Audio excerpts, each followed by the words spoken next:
in Karen's world, it's free speech as long as I agree with it.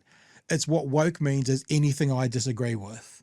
So speaking of authoritarians, that was old Karen. So we'll play a bit of this. And, you know, I think we're going to have to turn this into a drop at some stage, Chewie.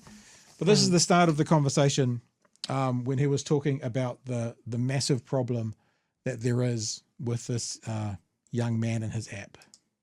Now, the story that is published in the Post has a picture of the guy who runs the website, and he looks, well, spends a lot of time in his mum's bedroom and a bed. He looks a bit like that guy, Pat Brittenden from Big Hairy News. Name check. To be honest. I got to say as well, he actually gave the show name out.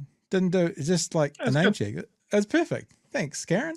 And it quotes our good friend and regular on the platform, Juliet Moses, the spokeswoman for the New Zealand Jewish Council.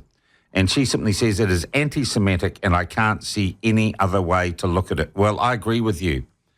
I agree. We'll show you what this is. Whether you agree or disagree, right or wrong, there was a person supporting Palestine and Gaza by wanting to boycott Israeli products. And to say it's anti-Semitic, quote, and I can't see it any other way, speaks volumes as to potentially the messages that are needing to be put out on this platform. To say, like, if you don't want the Israeli soccer team to win, then you're anti-Semitic. If you don't want the Israeli business to win, then you're anti-Semitic. If you think people should stop using this, yeah. So we'll play a bit more of this and we'll get to it. I'm going to show you some of the stuff that he's badgering on about as well. I agree with you, Julia. And as much as this website, Halal Kiwi, has absolutely no reach, the guy who's a computer programmer, his only advertiser is himself. It's a moment, and it's a bit pathetic. It's a bit rabbit hole radio-ish, really. But I think the trend that it might suggest is really concerning. What trend is that, Karen? And gosh, this probably goes against my basic philosophy. I think this is a point where regulation and authorities do need to step in and say, no, you cannot do this. We cannot live in a country where you suggest boycotting or damaging people commercially because of their faith. We should be living in a country where the state can step in and stop protest. Now, don't get it twisted. Don't get it twisted. Not against the Jewish faith, against Israeli product and business. Now, to be honest, I'm not even interested in having a debate or a conversation around, is the boycott a good idea? What I want to do is show you Karen showing his whole ass. And I'm sorry about the visual imagery that might have come with that for a split second. But he wants the state to regulate speech of someone protesting what Israel is doing in Gaza. That's what he just said, Chewie. Also, he wants to mess with the free market. Like, if people don't want to buy a product because of where it's from, well, apparently you can't know where it's from. You can't make your decisions based on that. Oliver. I'll call him by his name. Oliver. Ollie.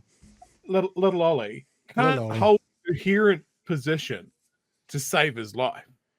The fact that here we are, 6 months into this, and he's still coming down on the side of an authoritarian Israeli regime that is carpet bombing civilians, women, children, all of that sort of stuff. And he's still worried about someone with, by his own admission, has a tiny reach and a tiny, and suddenly that's enough for him to call on the government to step in. What the hell? Hey, look, I guess the only problem for Karen now is, that he's happy that those woke Labourites got out, because maybe they would have crushed the neck of the person. Not these free speech people, not these David Seymours. They're all free speech. They wouldn't do that, would they? I'm glad you brought up the woke. Okay. Word. This is bad. He loves go woke, go broke, which is a boycott. Yeah. It is a call for a boycott. Yes. And that's the other thing. Look, I mean, how does he trip over? How does he he stay upright without tripping over his own divergent positions on shit? I do not know.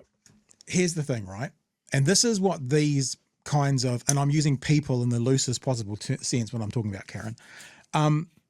The only reason free speech needs to be protected is for the most abhorrent speech.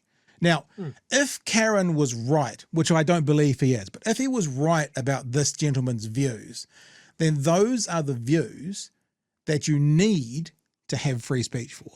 Because you don't need to protect free speech when it's all love and mung beans and everybody gets on well. You need to protect it when it is the worst, most offensive tweet. But he comes across a very, very minor, I'm going to show you a very, very minor case of what he deems personally offensive. And all of a sudden, free speech goes out the window and the fucking government needs to regulate it. Just like that, shung, over the most minor part of it.